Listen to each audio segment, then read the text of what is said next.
Ready, set. Spartan Race is back for 2018, and we're accepting no excuses. Barbed wire crawls, tire drags, spear throws, and much more. Whatever your ability, you'll discover the right challenge for you. Take on our 5 to 25 kilometre events designed to push you to limits you never knew you could overcome. Complete an obstacle course race and let adventure back into your life. Are you ready to unleash your inner Spartan warrior? Visit spartanrace.uk. Hi, this is Bobby Curnow, Chief Turtle Editor at IDW Publishing, and you are listening to the Pullbags TMNT Back Issue Classics with Mike and Joe, Turtle Power. Welcome to the Pullbags Back Issue Classics. Join us as we talk about comics from yesteryear, from DC, Marvel, and more. So open your ears to hear our discussion of the older continuities, as the back issue classics are also what's in the pull bag.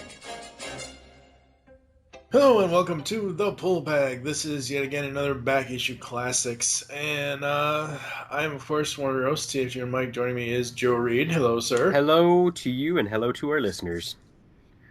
Where can the people interact with you online, now that I actually remember to ask you at the beginning of the show? Best place to find me is still on Facebook at the Geek Stuff Garage Sale. You can send a message to the page there. I'm also available on PlayStation Network at Wildfire405. The tricky part is that the W is 2 V's, so it's actually Wildfire, if you need a mnemonic device to remember that. Yeah. And we're here today to talk about the much-anticipated, long-delayed Teenage Mutant Ninja Turtles IDW 2014 Annual by Eastman. Oops, you introduce it. I have to go to the other side of the room and grab it because I didn't bring it over here for some dumb reason. So, this is Eastman's Annual. It's Eastman and Waltz on the story. The script and art are also done by Eastman. The colors are done by Rhonda Pattison, as always. Letters by Sean Lee. Edits by Bobby Curnow. We also have, it's dedication to Robert E. Howard and Roy Thomas and Barry Windsor Smith. So that's nice that they dedicated it to them. I gotta say, I was really excited. I'm like, where's the annual? Where's the annual? Where's the annual? Because in the future of Pullbag, we will be getting to the Turtles in Time 4-issue miniseries. But, you know, when I first read that first issue of Turtles in Time, I was like, okay, what's going on here? Because we have time travel now. When did that happen? And everybody's like, oh, well, it happens in the annual. Well, where's the annual? It's not ready yet. it's like, how am I supposed to read Turtles in Time dealing with time travel if the annual where the time travel person is introduced, how am I supposed to deal with it? And Bobby has since told me that it didn't really matter either way. I gotta be honest, folks. Even digitally at $7.99, I almost wish I wouldn't have gotten this. You paid $7.99 for a digital copy? That's what it cost. Oh my god, I would never buy a digital copy unless it were cheaper than print. Ouch! I wish I wouldn't have missed that record where we were talking digital stuff. That's... Oh, we can always talk about it again in the future. I think... Because the digital landscape will change constantly, so... Yeah, basically digital copies on Comixology are pretty much cover price. There is no discount. Okay, so let's say you bought issue number 1 of the Ninja Turtles IDW series digitally for $4.99. Okay, it's been 2 years now, year and a half. My issue ones that I bought 4 of behind me are like worth $35, $45 each. How much are yours worth? Yeah. Oh wait, my hard drive crashed. They're gone now. I just no, man, digital. You know, that is the one thing I wish IDW would kind of team up with Comixology for. I know Image Comics has done it and team up to give you, I have a backup of the 5 comics that I've bought from Image Comics to this point. Uh-huh. I have a PDF or a CBZ file that I can download. I wish the other publishers would go ahead and do this. Oh my gosh, so you're not even getting a file? You have to view it online? Yeah. Okay. Or I view it. I mean, if I had an iPad or any other device, I'd view it on that. I mean, but yeah, when I sit here and read comics, I'm sitting here at my computer, going through, pressing the right arrow key. If it wasn't for the guided view technology, I wouldn't do it. Uh-huh. Absolutely would not do it.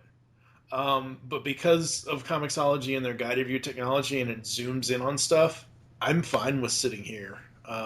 But yeah, reading this annual, sitting here, 47 pages took me a while. Oh, me too. All right, I'm gonna here to any comic book executives listening to our podcast, nobody. If this is the future of digital media, you go to your comic store, you buy the comic book on the inside there's this little code that if you want to, you can scratch it off and download the comic. If you don't scratch it off, that's fine. And hey, it's something they can grade for, but I mean, or you go online, you buy the digital code all by yourself, and you only pay half the price. Yeah. I will say that I believe currently any issues on Comixology, any of the IDW Turtles issues that are not the current issue are all $1.99 for the regulars, like issues 21 through issues 1 through at least 32. I assume 33 and 35. Anything that's not the current issue, Comixology does go down, and I do believe I did get TMNT #1 from IDW on Comixology for free at one point. So I will say, that about Comixology. Yeah, I'm looking at it right now. Turtles #1 from IDW, they do list it as being a free copy. So, it just varies. I mean, I agree with you. I think everyone needs to jump on the Marvel bandwagon and have a little code inside a print comic to get a digital copy. Completely agree with that. But at the time, I've kind of, I don't want to say this and make it sound really, really bad, but it's going to come out bad. I've kind of lost the interest in getting the print copies. I mean, I prefer reading them the way that I read them on Comixology. Now, if I had, like I said, an iPad or whatever, Android tablet or whatever, I'm sure I'd, get even more enjoyment out of, reading them on a tablet. But I'm fine with reading them on my PC, but I'm sorry. $7.99 for an annual is too much. If it was going because this is on Comixology, I don't know. I assume it's the same page count for the print. It's 47 pages. If it had been 96 pages, like a double issue, because I mean technically you have probably 40 pages of story here and 7 pages of letters and whatever other ads they throw in at the end. That to me is like a $4 or a $5.99 book. This should have been $4.99, $5.99, not near. I mean, I paid the same amount for this that I paid for the super giant size issue of. There was a double issue of one of the Batman books that cost this same price, but it was 96 pages, not 47. Well, the problem we have with IDW is that they have much smaller print runs, and so they need to charge more. I think that's where that comes from. Less from how much they thought it might be worth to its viewers. Yeah. All right. So the 2014 annual introduction of Renet. The cover has her, the turtles, and some alien planet, along with the scepter from Turtles 3. I'm glad to see that. That's a neat little nod. I don't think she carried that in Mirage. Yeah, I think it's pretty awesome. Um, I'm just going to come right out and say it. As much as I respect Eastman, he is the co-creator of the TMNT. As much as I love Tom Waltz's writing everywhere else in Turtles, the one thing that makes me not say anything good about this book is the art. I don't want to say disappointed, but Kevin Eastman's art has gotten to the point where he wants to get it done quickly, and so he's using to draw this stuff. He's using various sized markers, all the way up to that very large one that smells really bad, Sharpie wide tip, chisel tip that he'll mark things out with, and he has developed the need to take the toothbrush to it, dip it in the white paint, and across the inks, and then dip it in the black ink and spray it across the paint too. Between the very, very heavy-handed line work and that spatter technique, it's very difficult to see any kind of space details, front, middle, background. It's so hard to see, and I had a very hard time following the story. I mean, I said in the previous one of the what was the last one we did, 33 and 34, right? I said in that one that I was going to put you to work and make you recount the entire story, just synopsizing it. But yeah, I mean, even in the guided view, looking at it now in the guided view,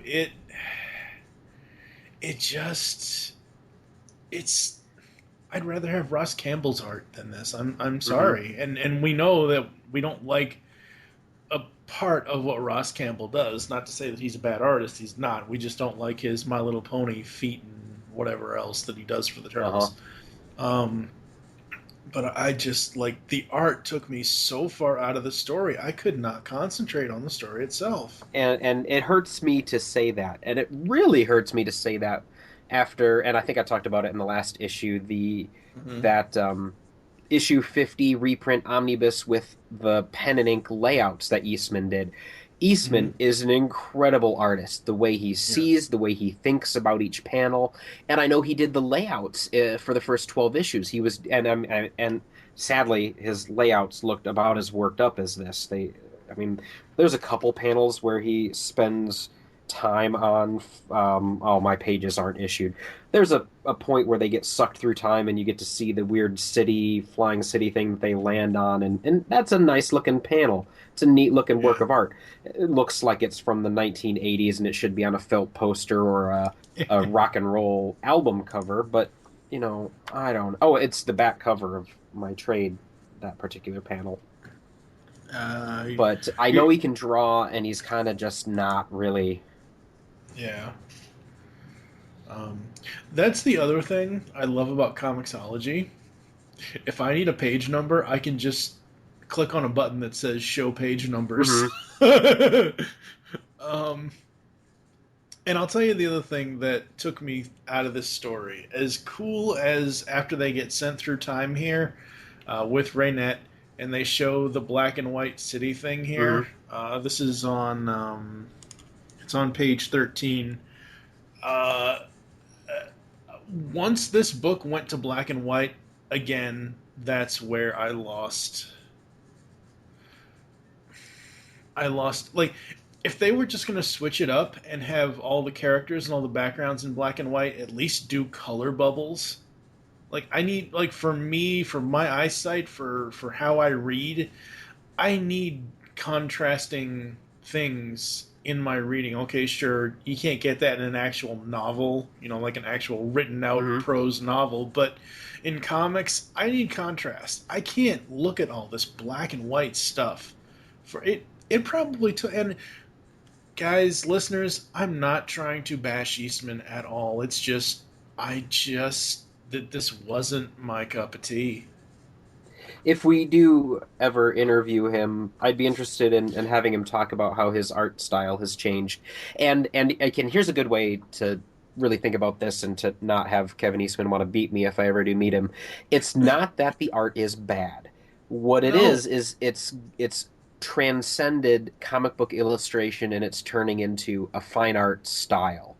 And that fine art style makes it ever so slightly difficult to read. The black and white bits, now I don't know if this is a throwback to old school Ninja Turtles because it was black and white for 2.5 volumes, I would but assume it is. this part, even that is easier to see than this. There's just too much gray, and between the gray and the weird style of drawing where you can't quite exactly get what's background and foreground, and everything kind of seems flat.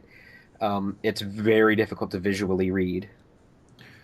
Very much so. Like I said, if they had, like, I love when they do he doesn't do a lot of the stuff here, but in a regular issue, like next time when we get to issue 35 and 36, there are monologue panels where, like, Raph will say something, but it's black text on a red background. Yeah. Even, like, do something with the word balloons. Please, do something with them in this, because black text on a white word balloon amidst a gray art piece. Like, I'm looking right now at page 33 where this one of these dudes comes in and says "Booyakasha!" Yeah, that's the barbarian guy they found. Yeah. When he comes in, even looking at this in the guided view, I'm just looking at it as a single page right now, like I would actually be holding the comic. Uh-huh. Even looking at it as a single page, there's too much gray. There's too much light and dark and not enough pop of color. I get it if Eastman is trying to, for his art, he's trying to homage the old days with, the original series and stuff, and that's all well and fine. Do that for a page or two. Don't do it for the rest of the entire book, which is what they did. And, the story itself, they go back to... They go back in time with Renet to her world, which is got some sort of war going on with it. Is that about right? Slightly different. Okay. Well, I guess going from the beginning, Turtles are hanging out. Mike and Don are trying to set up a joking trap for Leo or Raph. Yeah. And so they're explaining it and getting set up. Casey and April are headed home from a movie. They're talking about some of the stuff that's going in the comics about their relationship and about going back to school. Mm. When Leo and Raph show up back at the lair, April and Casey aren't there yet. Renet shows up, and she's talking to them like she's known them for a while, and it takes her a few minutes to realize that, she's met them later in the future, but this is the first time that she's meeting them now. But she doesn't seem to mind. Like, she's kind of... Renet's kind of modeled after kind of a ditzy teenager coming into her own as a time-traveling sorcerer of some kind. She says, "Hey, there's this thing going on. My boss wants us to stop this, and you were the first people I thought of who could do this because you guys fight really good. So let's go do to this thing and see if we can stop it." And Renet takes the Turtles to what I think is, I don't know if, I think they might even name it in here. I think it's the Battle Nexus, which Laird and the 2001, 2003, I don't remember what year it is. Yeah, 2003. 2003. That was an important part of that series, and it was important. It at the same time was coming into the Mirage comic before it ended, and so that's where I think they're at. The Turtles are being forced or coerced to fight in this thing, and you're right. I for some strange reason I thought it was her home world because she had some sort of relationship with the warrior dude close to the end of this. But yeah, you're right. It is pretty much what the equivalent of the Battle Nexus would probably be. And I think they're going to come back to it. I think this is a giant hint for what it was, and that, someday IDW will go back and do it. I mean, if they do, as long as it's in color, I'll be happy. I mean, like, seriously, like, the whole time you were talking just now, I went, okay, on page 13 is where it goes to black and white full time until page 42. Page 42 is when it goes back to color. That is 29 pages of black and white that I could not, like, my eyes could not focus. I would not blame the black and white. There are black and white comics that are readable. I would blame black and white plus Eastman's weird art. That's what. Yeah, no, I'm not blaming black and white Yeah, in general. good. I'm saying black and white in this. Like I said, if they had done something with the word balloons to put colors behind the black text or something, I think that would have clashed if they'd have done that. probably would have. But I'm saying for my own personal, being able to actually read the story, you know. It's kind of nice that Bobby said the annual doesn't really. I mean, it matters, but it's not a strict. It introduces the time travel, obviously, and it introduces Renet. Other than that, the story itself, right now, in the core of the overall IDW Turtle story, it's not that big of a deal. No. Which is kind of nice. There are times where I would want everything to tie to everything, but because of my whole issue with the art and the coloring and everything else, I'm glad it kind of doesn't tie into what's currently going on. No. So in the story, the turtles are fighting. There's weird kind of intrigue going on. These people are being forced to fight, forced to kill themselves. The reward is that you get to survive, but everybody else they disappear and they don't know where they go. And so the turtles kind of organize a rebellion, which they end up overthrowing the politicians who put on this fight and saying, okay, let's do this, but let's not kill people about it. We're happy to fight for your entertainment, all of the slaves say, but don't kill us, and we'll be back next year. And so they do. Important happening inside here is the turtles' first meeting with a Triceraton. Yes. On page number, because I can't tell. And so, yes, they overcome, they organize the rebellion, they make friends with this barbarian dude who Renet seems to know, and then they're spit back out into the color pages of the future. Or it's not time travel, it's dimensional travel too. It's both. Yeah, it's I would have almost been more interested, and I'm not I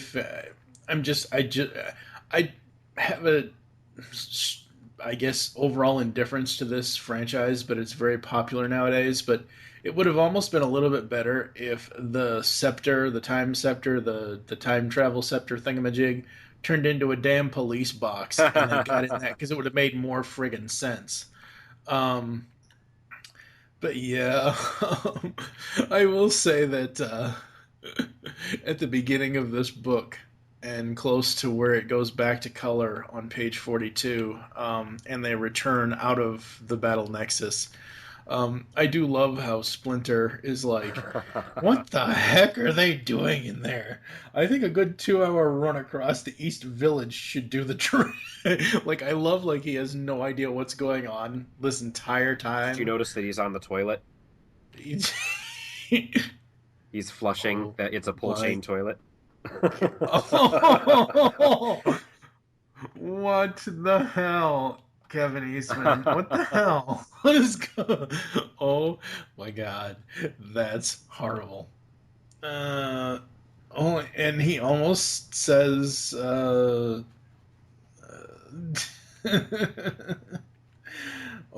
my God." So they get back. Boy, do we have a story to tell you. Hey, look, my helmet. Oh, it's her helmet.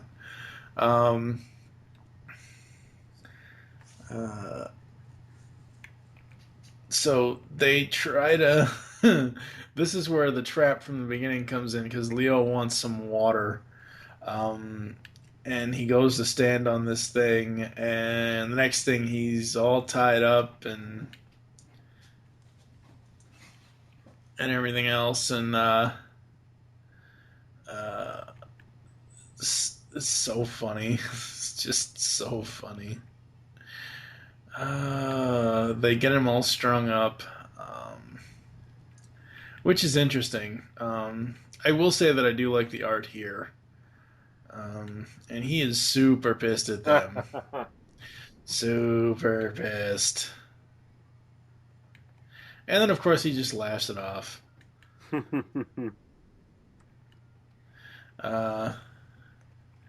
And they all go swimming. Splinter says, I have a good idea. What the? Now you're all wet. I get it. He shoved them in. Yep. He shoved them all in. And we then go back to... I wonder what Renet's up to. Yeah, we go back to Dinosaur World here. And Renet and her new boyfriend, Mr. Booyakasha, are on a date.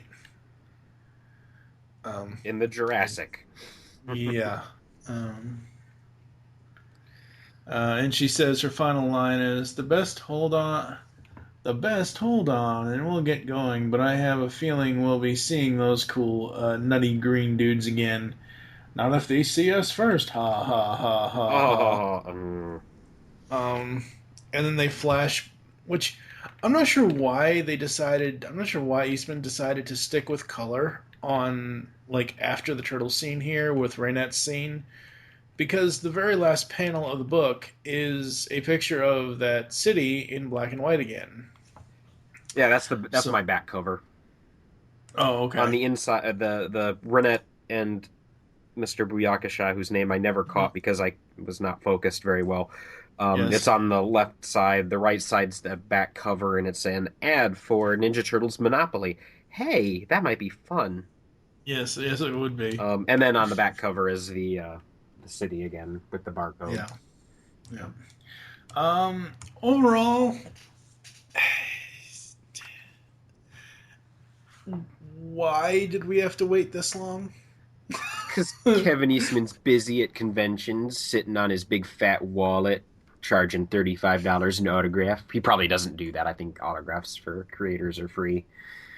But like, I was expecting something epic. Like, I was expecting something like, I don't know. I was expecting something that wasn't what we got. Yeah, I've picked up a lot of annuals here and there. They're never something that I really seek out, but I read them and it's like they have nothing to do with anything, and I don't know what they exist for. I don't know. Yeah, I don't know either. All right, so I think we're going to take a quick break. We're going to come back with final thoughts and ratings after this. It's action. It's drama. It's comedy. It's DeCian, the superhero webcomic. DeCian's got superhero antics and sexy girls. Read it now at DeCian.com. DASIEN.com. So let's say you're looking for a podcast of your favorite 80s comic books. G.I. Joe, Transformers, Ninja Turtles, He-Man, etc. Where are you going to go to find us?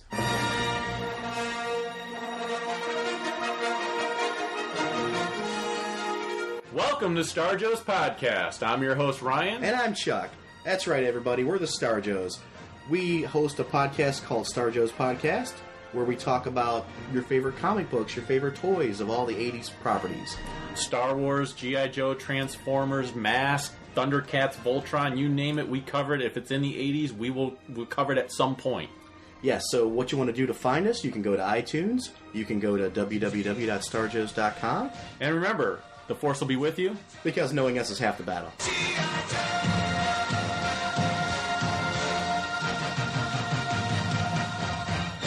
Hey, I'm Gary. I'm Mike. I'm Chuck. And I'm Justin. Join the four of us every week on the internet's #1 and longest-running G.I. Joe podcast, What's on Joe Mind? It's Joe news, reviews, and interviews like you've never heard them before, delivered right to your MP3 player. Our guests include Jason Marsden, Kevin Michael Richardson, and Matt Yang King from G.I. Joe Renegades, Larry Hama, Robert Adkins, and John Barber from IDW Publishing, and many more from around the online Joe community. Yeah, it's guys talking about Joe. Think of it as Joe Talk meets sports talk. And we make fun of Chuck. Right, and we... Hey, again? Come on, Chuck. We're just kidding, kinda. Sometimes Chuck makes fun of himself. Right, and okay, seriously, this is just getting ridiculous now. It's What's on Joe Mind every week on the Geekcast Radio Network, InsidePulse.com, Stitcher Smart Radio, and iTunes.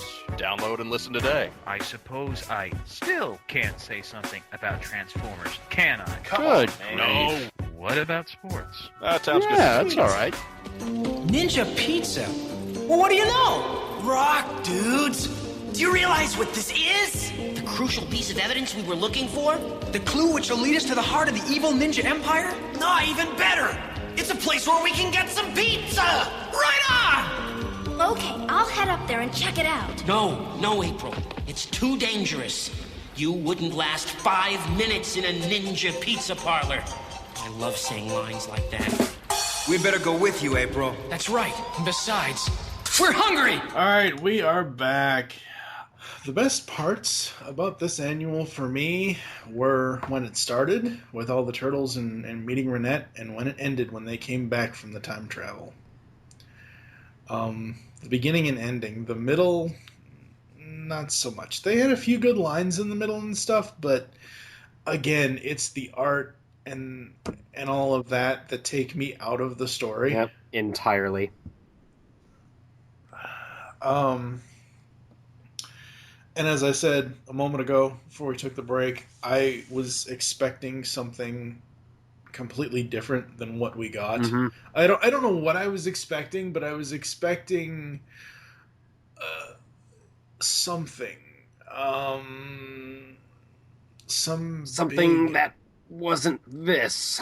Yes, something that, I was expecting like a huge...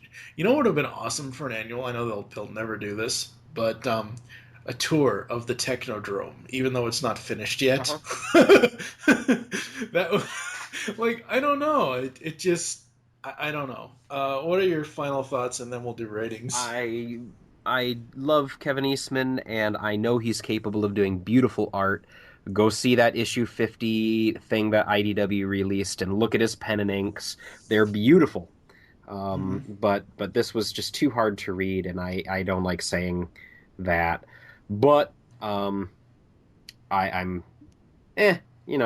need it because it's a Ninja Turtles book, and I have every Ninja Turtles book. No, and I understand that. It's just like, okay, I'll give you an example. You say you've read a lot of annuals, and sometimes you pick up a lot of annuals. I've only picked up a few. Mm-hmm.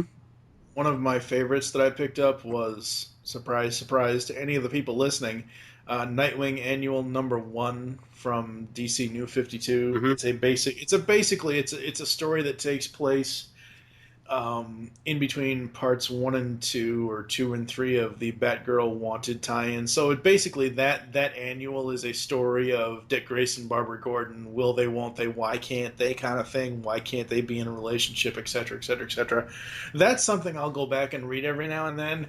This is something I will probably never read again.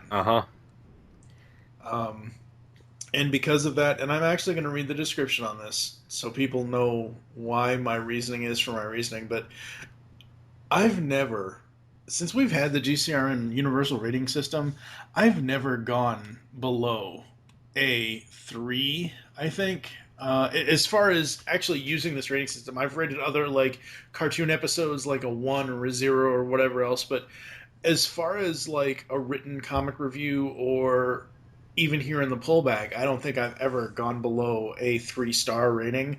And I'm actually going to give it 2 stars, disliked it. And what disliked it says is, the positives serve as a reminder to the latent potential that was never fulfilled. The product is often a victim of poor execution or inability to focus on a clear path. It fails in a large variety of different areas, but the failures are not to the extreme. I agree. It's 2. Which hurts a lot. I know. But you know what? You want to go read some bad Ninja Turtles comics. Go look at issues 20-something through 40-something of the Mirage run where everybody was making issues. There are a couple of gems in there. There are a couple of really, really good gems, but there's a lot of garbage in there. That's worse than this. That's man, kind of sad. You know how hard that it hurts me to say that? Oh my god. I know. It's like I feel like I'm slapping Bobby in the face and that I'm spitting on Kevin Eastman and his whole family. I feel like a dirtbag, but hey, we got to be honest though. Yeah. If we don't like something, we don't like Yeah. it. I mean, one issue, one annual out of we're up to well, including Utram Empire and 37 regular issues because there hasn't come out yet. So 37 and 7 is, if I can do math properly, 44.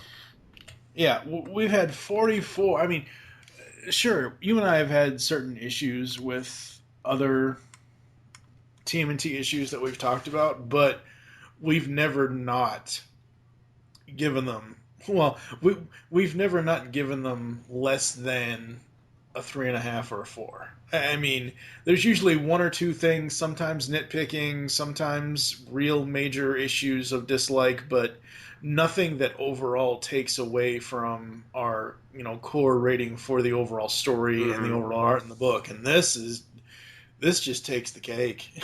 Yeah. It really, really does. So that's going to do it for this episode. Coming up next, in the next episode of the podcast, we're going to be talking about issues 35 and 36, which is 35 is a story about Raph and Mikey and Slash and Old Hob, and 36 is the return of the king, or the introduction of the king in this universe. So, make your great escape into comics, and we will catch you next time. You've just heard the latest episode of The Pull Bag, the GCRN's comic review and discussion podcast. There are several ways to get in touch with us and leave feedback for the show. You can visit the website, geekcastradio.com, where you can comment on the episode and all of our different podcasts. You can rate our show on iTunes. Be sure to leave us feedback. Call the voicemail line, 502-526-5821. Please remember to tell us the show you're leaving the message for, and your name. Become a fan of us on Facebook by searching Geekcast Radio Network. Send us an email feedback at geekcastradio.com. Follow us on Twitter at GeekCastRadio. So until next time, make your great escape into comics and unleash the geek in you.